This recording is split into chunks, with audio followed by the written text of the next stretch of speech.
ਤੇ ਇਹ ਜਿਹੜਾ ਕਲੱਬ ਹੈਗਾ ਜੀ ਅਸੀਂ ਮਤਲਬ ਕਿ 2021 ਦੇ ਵਿੱਚ ਸਭ ਤੋਂ ਪਹਿਲਾਂ ਯੂਬਾ ਸਿਟੀ ਦੇ ਵਿੱਚ ਅਸੀਂ ਉੱਥੇ ਲੰਗਰ ਦੀ ਸੇਵਾ ਨਿਭਾਈ ਸੀਗੀ ਜੀ। ਤੇ ਫਿਰ ਅਸੀਂ ਸਾਰੇ ਜਿੰਨੇ ਵੀ ਵੀਰ ਭਰਾ ਹੈਗੇ ਆ ਸਾਰੇ ਟਰੱਕ ਚਲਾਉਂਦੇ ਆ, ਸਾਰੇ ਆਪਣੇ ਆਪਣੇ ਜਿੰਨਾ ਵੀ ਹੈਗਾ ਇਹ ਸਾਡਾ ਸਰਕਲ ਹੈਗਾ ਜੀ। ਬੜਾ ਰੌਲਾ ਰੱਪਾ ਜਿਹਾ ਜਿਹੜਾ ਚੱਲਦਾ ਹੈ, ਪਰ ਠੀਕ ਆ ਸਾਰਾ ਕੁਝ ਸੈੱਟ। ਸਾਰਾ ਕੁਝ ਸਹੀ ਹੈ ਜੀ, ਚੱਲੀ ਜਾਂਦਾ ਹੈ। ਦੇਖੋ ਹੈ ਨਾ ਵੀ ਵਾਹਿਗੁਰੂ ਦੀ ਕਿਰਪਾ ਸਦਕਾ ਸਾਰਾ ਘਰ ਦੇ ਖਰਚੇ ਚੱਲੀ ਜਾਂਦੇ ਆ, ਹੋਰ ਸਾਰਾ ਕੁਝ ਵਧੀਆ ਹੈ ਨਾ। ਮਹਾਰਾਜ ਇਸੇ ਤਰ੍ਹਾਂ ਚੜ੍ਹਦੀ ਕਲਾ 'ਚ ਰੱਖੇ ਸਭ ਨੂੰ। ਪਰ ਉਮੀਦ ਤੋਂ ਵੱਧ ਸੀਗਾ। ਪਿਛਲੇ ਸਾਲ ਜਦੋਂ ਮਤਲਬ ਕਿ ਟ੍ਰੇਸੀ ਸੀਗਾ, ਕਰੋਨਾ ਕਾਲ ਤੋਂ ਬਾਅਦ ਇਹ ਪਹਿਲੀ ਵਾਰ ਸੀਗਾ ਜਦੋਂ ਟ੍ਰੇਸੀ ਹੋਇਆ ਹੈਗਾ ਆ ਨਗਰ ਕੀਰਤਨ। ਪਰ ਉਸ ਦੇ ਉਪਰੰਤ ਆਪਾਂ ਦੇਖਿਆ ਵੀ ਪਿਛਲੀ ਵਾਰ ਇੰਨੀ ਸੰਗਤ ਨਹੀਂ ਸੀ, ਪਰ ਇਸ ਵਾਰ ਅਨਐਕਸਪੈਕਟਡ ਕਹਿ ਸਕਦੇ ਤੁਸੀਂ ਵੀ ਬਹੁਤ ਜ਼ਿਆਦਾ ਸੰਗਤ ਹੈਗੀ ਆ।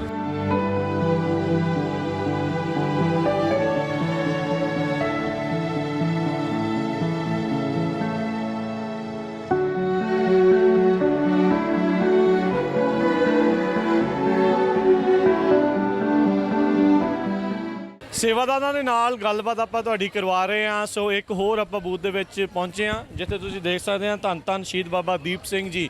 ਇਹ ਜਿਹੜਾ ਯੂਥ ਕਲੱਬ ਆ ਉਹਨਾਂ ਦੇ ਆਪਾਂ ਸਟਾਲ ਦੇ ਵਿੱਚ ਬੂਥ ਦੇ ਵਿੱਚ ਪਹੁੰਚੇ ਹਾਂ, ਜਿੱਥੇ ਇਹਨਾਂ ਨੇ ਲੰਗਰ ਲਾਏ ਆ। ਆਓ ਉਹਨਾਂ ਦੇ ਸੇਵਾਦਾਰਾਂ ਨਾਲ ਗੱਲ ਕਰਦੇ ਹਾਂ। ਸਭ ਤੋਂ ਪਹਿਲਾਂ ਵਾਹਿਗੁਰੂ ਜੀ ਕਾ ਖਾਲਸਾ, ਵਾਹਿਗੁਰੂ ਜੀ ਕੀ ਫਤਿਹ। ਵੀਰ ਜੀ ਕੀ ਨਾਮ ਹੈ ਆਪਣਾ? ਮੇਰਾ ਨਾਮ ਜੀ ਅਨਮੋਲ ਪਾਵਲਾ।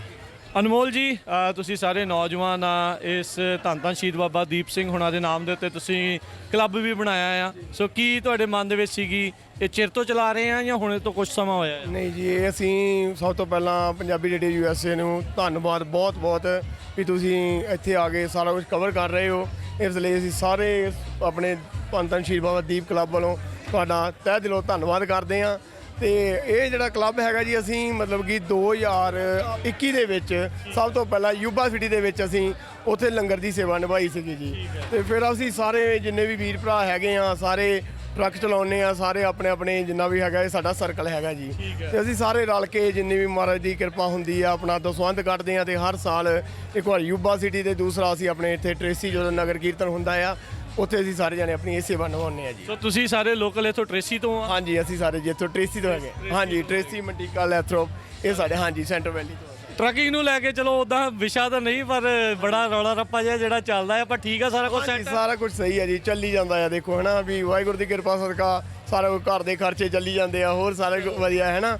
ਮਹਾਰਾਜ ਇਸੇ ਤਰ੍ਹਾਂ ਚੜ੍ਹਦੀ ਕਲਾ 'ਚ ਰੱਖੇ ਸਭ ਨੂੰ, ਸਭ ਦੇ ਹੈ ਨਾ ਖਰਚੇ ਚੱਲਦੇ ਨੇ। ਇਸ ਤੋਂ ਵੱਧ ਹੋਰ ਕੀ ਕਹਿ ਸਕਦੇ ਹਾਂ ਜੀ। ਸੋ ਸੰਗਤਾਂ ਦਾ ਬਹੁਤ ਭਾਰੀ ਇਕੱਠ ਜਿਹੜਾ ਉਹ ਸੀਗਾ, ਤੁਹਾਨੂੰ ਉਮੀਦ ਸੀਗੀ ਇੰਨੀਆਂ ਹੋਣਗੀਆਂ ਜਾਂ ਉਮੀਦ ਤੋਂ ਵੱਧ ਆਈਆਂ? ਨਹੀਂ, ਇਸ ਵਾਰ ਉਮੀਦ ਤੋਂ ਵੱਧ ਸੀਗਾ। ਪਿਛਲੇ ਸਾਲ ਜਦੋਂ ਮਤਲਬ ਕਿ ਟ੍ਰੇਸੀ ਸੀਗਾ, ਕਰੋਨਾ ਕਾਲ ਤੋਂ ਬਾਅਦ ਇਹ ਪਹਿਲੀ ਵਾਰ ਸੀਗਾ ਜਦੋਂ ਟ੍ਰੇਸੀ ਹੋਇਆ ਹੈਗਾ ਆ ਨਗਰ ਕੀਰਤਨ।